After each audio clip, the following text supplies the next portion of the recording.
در دل جاده های پر از گرد و خاک کابل مردی با یک پا 17 سال است فرمان زندگی رو در دست گرفته. میدان میدان میدان. سالهای پیش در آتش جنگی که برادر را از برادر گرفت، نه تنها پایش را که نیم از جانش را جا گذاشت، عزیزانش را، خانه‌اش را، کودکیش را، همه در شعله آن جنگ داخلی در کابل از دست داد.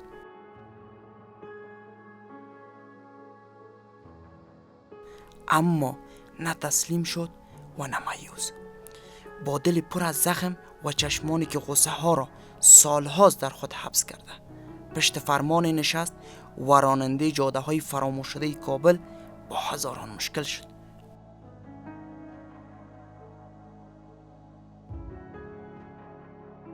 او معیوب است، اما شکست خورده نه.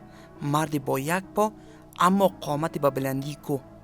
سلام، من صادق فقیری هستم و فریدون شخصی که همه دار ندار خود را در جنگ های داخلی از دست داد، اما تسلیم نشد و 17 سال است در جاده های کابل با یک پا مصروف رانندگی است. پس از گذشت این همه درد و رنج، فعلا وضعیت فریدون چگونه است و چه خاطرات تلخ و شیرین از زندگی دارد؟ در ادامه این مستند با ما بیننده باشید.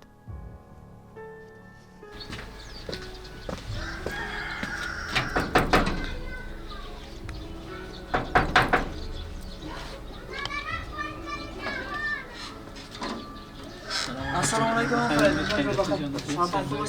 جان از بخیر هستید؟ بسیار تشکر. سلامت باشید.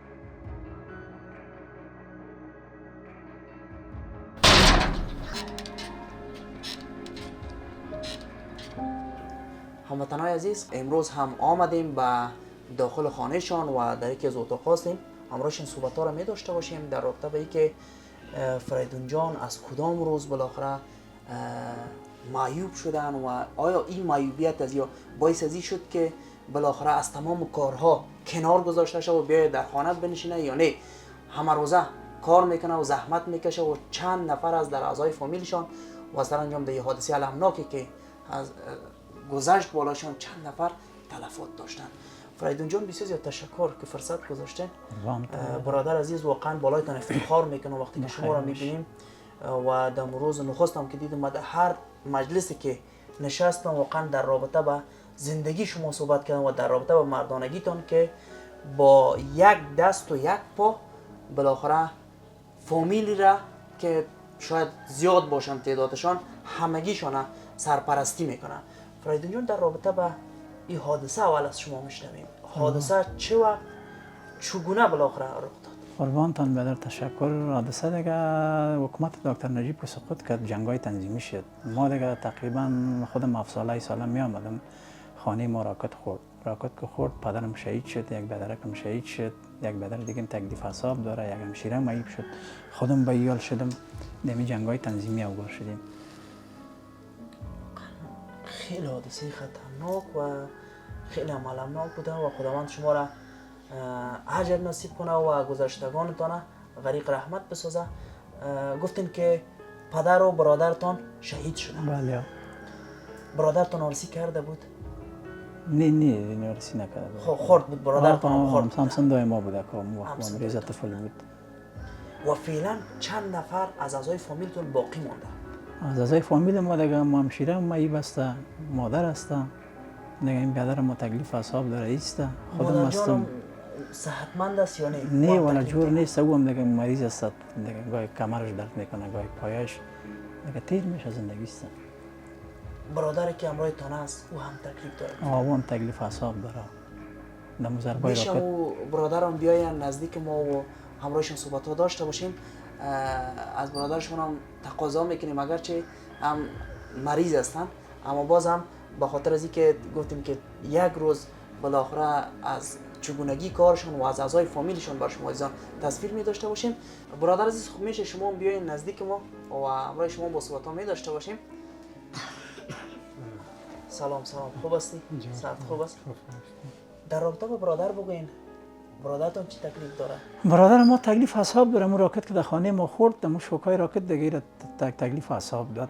دیگه دماغ جور نیست، دیگه پیش دکتر هم بردیمش تداوی میکردیم دیگه جور نشد دیگه در خانه قطما دیگه سمیجا بیچاره تکلیف اعصاب داره. گفتین که 7 ساله یا 8 ساله بودین. بله. چگونه زندگی را سپری کردین؟ چی مشقت و چی مشکلات دیدین؟ بر ما گفتم. مشکلات خوالا زیاد دیدیم دیگه. ما معیب شدیم، همشیره معیب شد، بیادر تکلیف اعصاب پیدا کرد، پدر فوت کرد، بیادر فوت کرد. دیگه خودم هم دینی حال هستم دیگه. من خودم کارم میکنم، زحمتم میکشم به خاطر فامیل خودم دیگه. این تو زندگی ستیر میشه.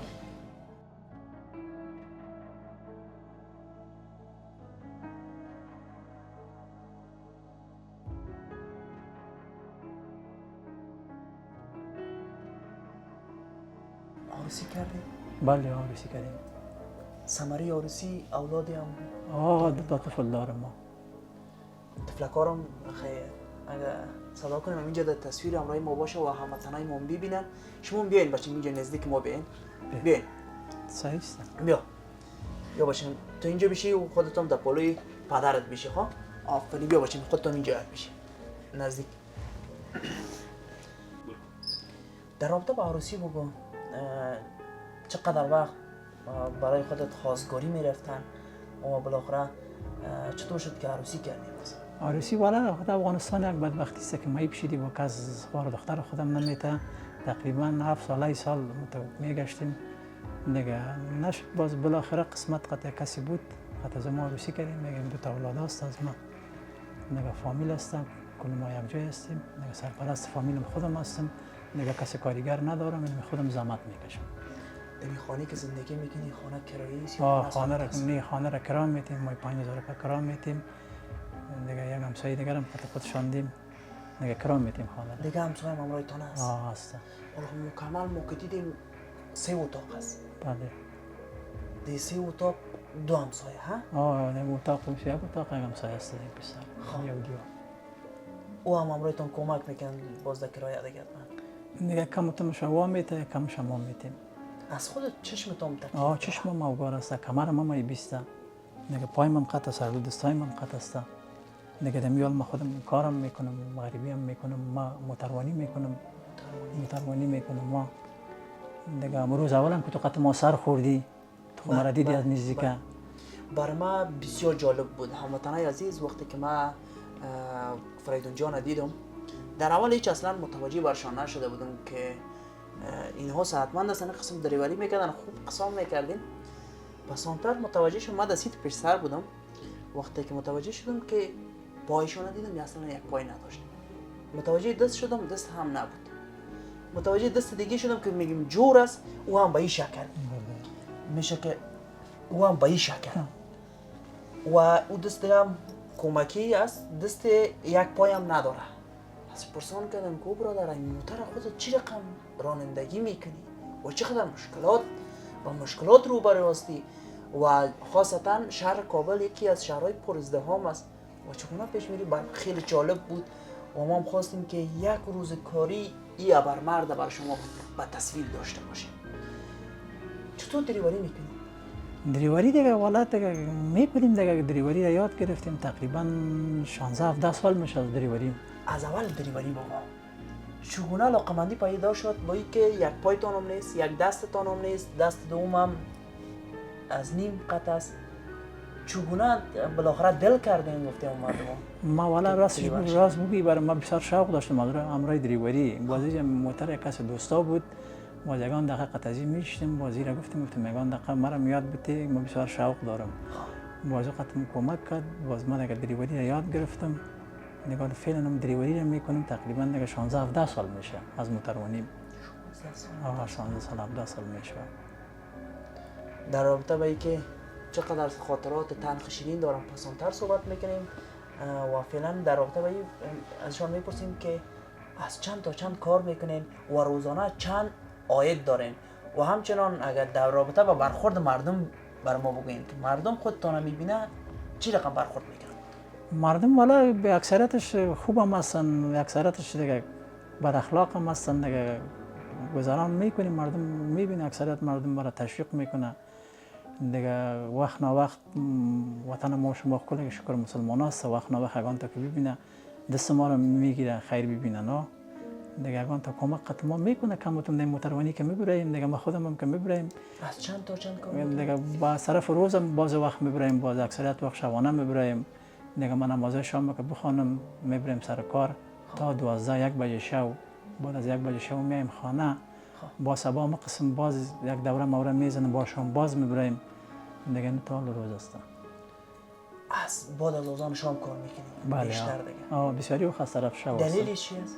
دلیلش است که از طرف روز بیروبار هم است و دیگه موتر که است شخصی است ترافیکا میگن و خاصیت میکنه دیگه از طرف روز اکثریت مردم قطعا نمیرن میگه این معیب است میترسه باشه و دیگه میرن قطعا شب تاریکی هم از اکثریت مردم نمیبینم اکثریت نمیبینم باز دل میکنه میشینه دیگه روزانه قطعا کسی نمیشینه شبانه باز تاریکی میباشه کسی متوجه نمیباشه دیگه به خاطر مجبوریت ها شبانه بسیاری می وقت میبریم در کار.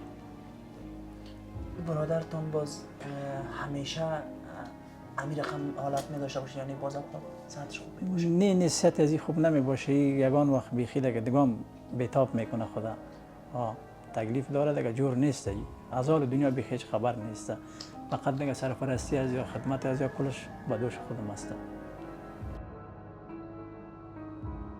بعض روزا هم شده که مثلا روزای سخت بالایتان آمده باشه که همزمان برادرتون هم مریض شده باشه و همشیره هم و خودتان هم زیاد صحتمند نبوده باشه. بله چندین دفعه آمده تو فامیل مریض همشیره مریض بیادر مریض خودم مریض تو روزا آمده چرا نه هموطنان عزیز اینجا یک بسیار پیام خوب داره وقتی که من فریدون جان دیدم یک فامیل بزرگ هم سرپرستی میکنه و این در حال است که گفتیم که معیوب هم است اما این معیوبیتش باعث از این نشده که بالاخره صدقه شود و همیشه کوشش کرده زحمت کشیده و بالاخره یک لقمه روزی حلال پیدا کرده.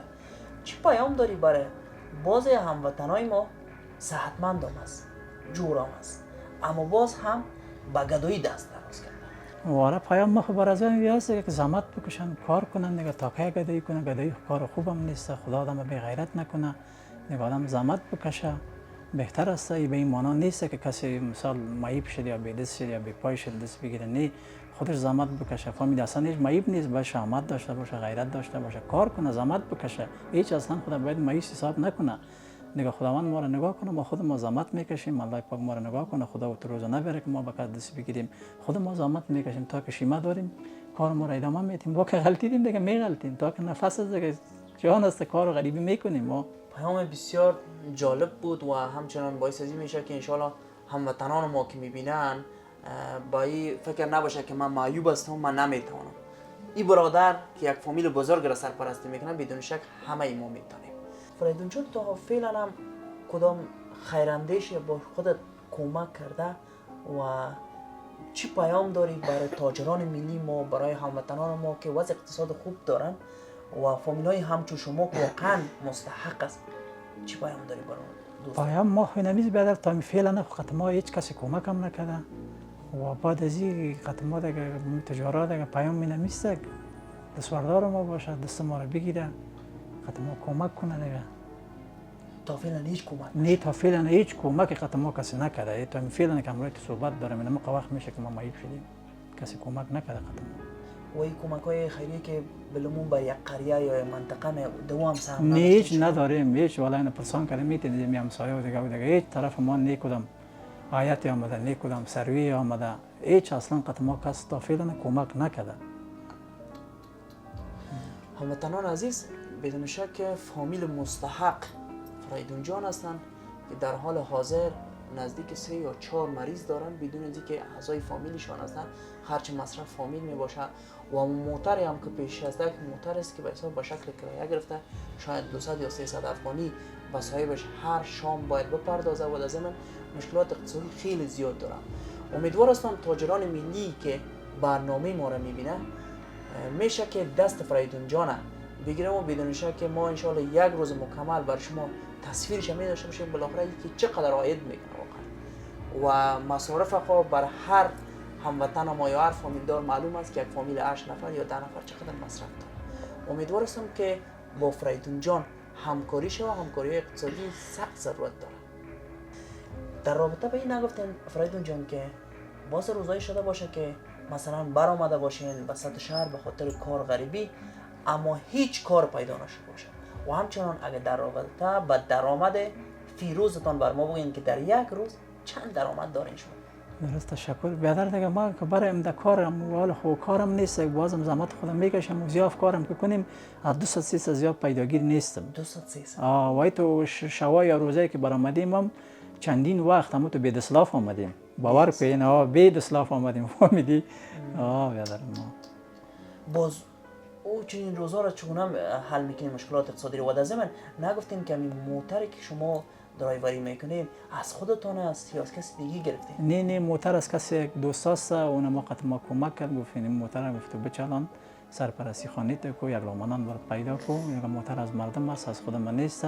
خیر ببینم او آدم که وقت ما کرد یک موتر از کسی دیگه است، دیگه برام داده خواست به خاطر از اینکه کار کنی غریبی کنی هم فامیل تا یک لومانان پیدا کنی برش. موتر از کسی دیگه است. بسیار تشکر. امیدوار هستیم که در زندگی تغییرات مثبت همیشه به و در مردانگیت خداوند دیگه هم بالاخره همت نصیبت کنه و تا باشه که یک لقمه روزی حلال برای فامیل و خانوادهت به دست بیاری.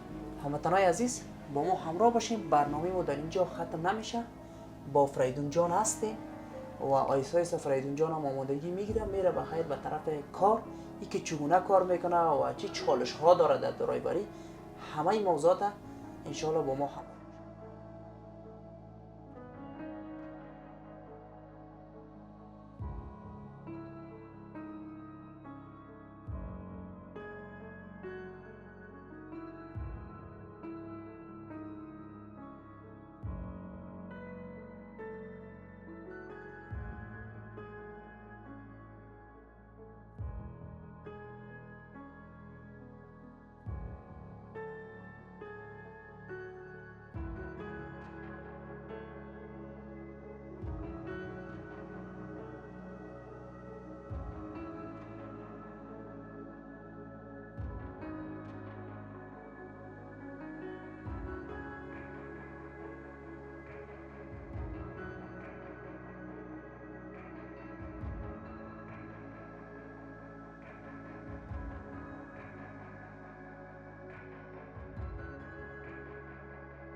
هموطنان عزیز بالاخره به سرای رسیدیم که در اینجا موتر فریدون جان پارک است، چون که موترشان به خانه انتقال داده نمیشه. دلیلش بود که اون کوچه خیلی هم خرد بود. اینجا سرایی است که نزدیک به 5 دقیقه از خانهشون تا اینجا فاصله است. ما آمدیم و فریدون جان هم آمادگی خود میگیره تا اینکه بخیر آهسته آهسته به طرف کار حرکت کنه.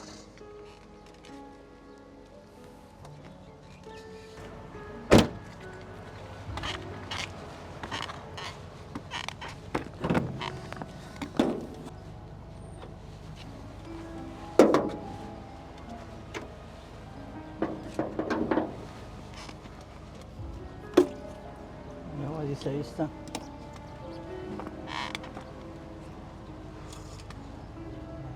Son 6.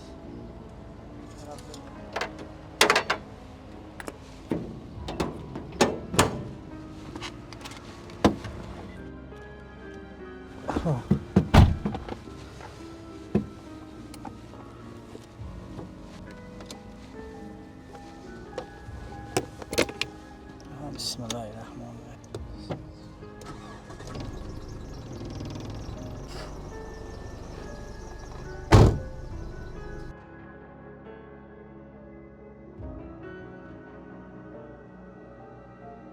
بیشتر استاد فریدون در کدام لاین کار میکنه؟ والا لاین بیادر هر طرف سواری برابر شوم میرم، هر طرف بگویم میرم. حالا کدام طرف تصمیم از حالا بخیر دیگه میریم طرف شهر میبریم دیگه، هر کسی که دوست داد در طرف گفت میبریم. بشک.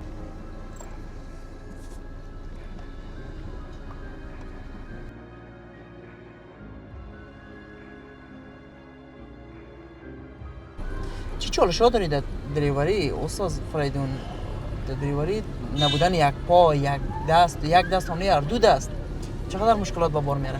والا مشکلات خو هست بیادر، میگال مجبوریت های زندگی دیگه چطور کنیم؟ خب قطع موتر دیگه عادت کردیم، ما آموخ گرفتیم، فهمیدی؟ خب دیگه چاره نداریم. چطور باز اوقات نمیشه که بجای کلچ برک بگیریم؟ نه دیگه موتر ما خود اتومات است، اونم یک برک است، اکسلراتور است، نه دیگه برک در جایش است، اکسلراتور در جایش است. نه اشتباه نمیشه. خداوند شفا نصیب کنه. با این همتت واقعا مرم با وجه آوردی، واقعا که خودت دیدم، واقعا افتخار میکنم با وجود خودت. خودت وار جوانا واقعا در افغانستان ضرورت است، در حالی که خیلی هم تکلیف داری اما مردانوار کار میکنی و زحمت میکشی و یک لقمه روزی حلال به دست میاری. تشکر برادر، قربانتان، خداوند کمتان نکنه، با عزت باشید. بسیار ببخشید زحمتایتان. اصابت چرا است فریدون در چشمتان؟ باز مشکل با بار نمیره در دریوری برتان؟ والا هیچ ما خو اصلا صحیح دیدم نمیکنه، باز وقت هیچ ما ویلا میت سوخت میکنه، یگان وقت دردم میکنه دیگه، چشمای 20 والا ناراحتم میسازه یگان وقت. ناراحت میسازه نه؟ باز در دریوری صدرا خو نمیشه. نه دیگه یگان وقت هم یگان چراغ چیزی که می باز یگان مزاحمت با ما میکنه سرش. و خاصتا کار خودتان بیشتر دیگه از طرف شب است. بسیاری وقت شب میگردم، باز بسیاری وقت کم دیگه طرفای روز کم میگردم، شبانه با اون درایورایی که از اون چراغای فول استفاده میکنن چی پیام دارین؟ پیام ما با واسطه دیگه چی فول نگردن، دیم بگردن، چراغای لیزری نگردن، شبانه تاثیرات داره سرر دریور، نمود چراغای ساده باشه بهتر است. استاد فریدون از خاطره درایوری بر ما قصه که خاطره تلخ یا شیرین زندگی تا که بر ما بگین. والا برادر گپ صحیح تلخی بود که یک شب یک نفر آورداشتم، قطع گپ هم زدم، میره طرف خیرخانه میبردم، شب بود با این موتر قطع ما 6 تا یک جای رفتیم که متوجه ما شد. ما متوجه ما که شد، گفت ما گفت پایین میشم، ما گفتم میرسانم، گفت ما پایین میشم. دیگه خاطره جالب هم بود که نفر پایین شد، از اون مرا دید که یا اوگار است مایی بسته، پایین شد از موترم فهمیدید. پیسه را داد پس؟ نه پیسه اصلا نداد، فهمید تانس برام برده بودم میشه با پایین شد.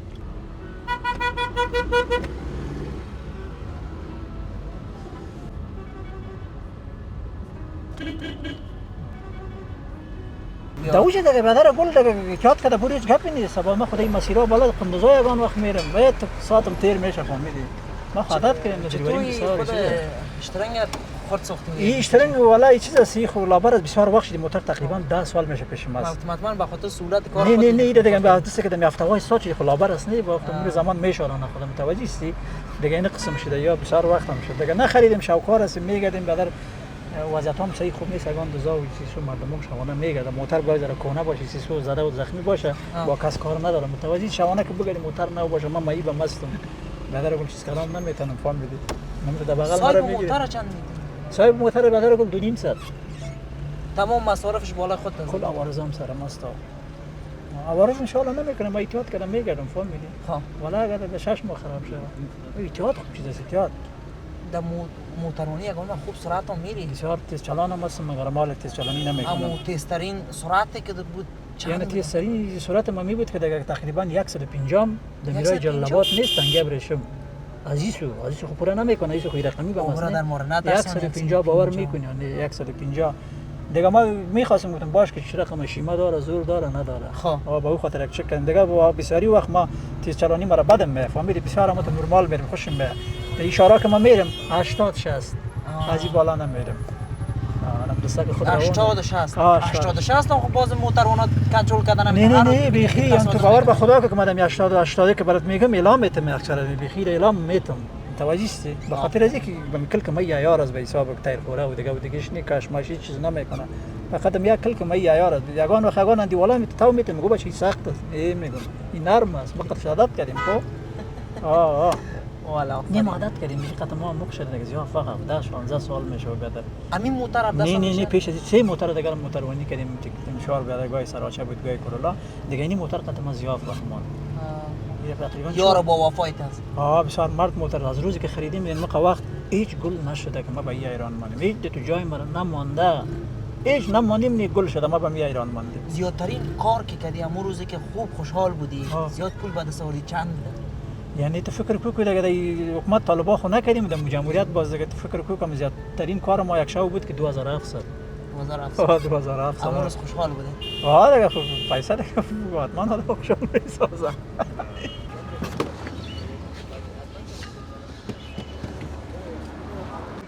بیا میدان میدان میدان میدان میدان میدان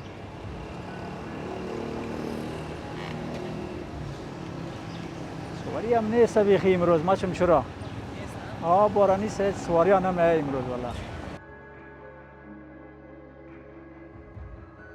بیا میدان میدان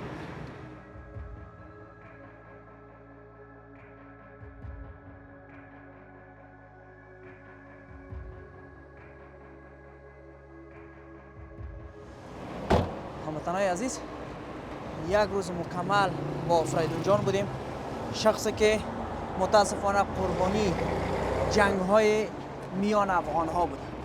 امیدوار هستم که دیگه این جنگ ها خلاص شود و افغانستان به طرف شکوفایی همیشگی بره و یک صلح دائمی در افغانستان حاکم شود. فریدون جان بسیار زیاد تشکر. سلامت باشین که فرصت گذاشتی، وقت گذاشتی، یک روز مکمل با ما بودی و امروز رخصتی هم کردی و دیگه از این زیادتر مزاحم خودت نمیشیم. بسیار زیاد تشکر و در اخیر میشه پیام داشته باشیم از شما برای هموطنان ما و برای خاصتا برای او کسایی که بیشتر کوشش میکنن که جنگ میان افغان ها را دامن بزنن. چی پیام داره؟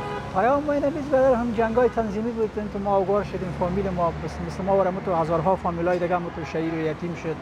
دیگه خداوند یک آرامی صلح را بیاره، دیگه جنگ بس است، دیگه جنگ خو این نتیجهش است. دیگه خداوند یک آرامی صلح را بیاره بسیار خوش میشه. خداوند شما را عزت بده. خیر باشه. بسیار زیاد تشکر. هموطنان عزیز و ارجمند، این بود گزارش امروزی ما با فریدون جان، شخصی گفتیم که قربانی جنگ 4 دهه اخیر در افغانستان بود. امیدوار هستم که دیگه جنگ در افغانستان به اختتام برسه و یک پیام دیگه هم می داشته باشیم که هر هموطن ما که میخواد خواستار عزیز که با فریدون جان کمک کنه، میشه که انشالله که رابطه ایجاد کنه و در سرانجامش با فریدون جان ببینه و کمک خودش مستقیم با فریدون جان، کسی که واقعا نیازمند است، برسه. وطنای عزیز، این بود گزارش امروزی. تا گزارش های بعدی که بنده غلام صادق فقیری با همکاران خوبم در خدمت شما عزیزان قرار میگیریم، شما را به خداوند لایزال امانت میگذارم. وقت خوش، ایام برکات.